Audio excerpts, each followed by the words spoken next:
about the tax piece, but what you did talk about, Carter, is the black tax, right? And that's the tax that young professionals pay for starting to make money in their family, right? So it's like you get the bag and now everybody wants some of the bag.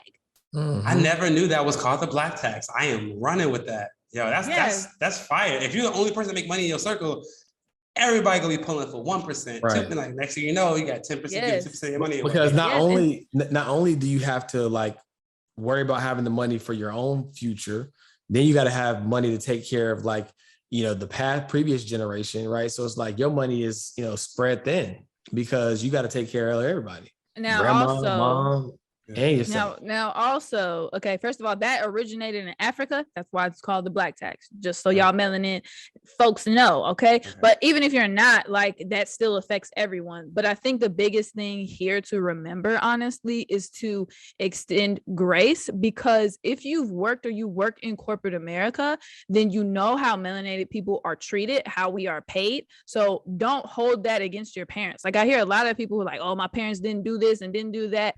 Well, there's a chance your parents weren't able to do that. Like, there's redlining, there's a lot of red tape, right? So extend grace to your parents who, they didn't have access to the internet like we do now, where we can just get all this information that we couldn't get before, right? So extend grace to people when you are paying the black tax, because they had to deal with some other hurdles that you don't have to deal with at this point, or just aren't as heavy.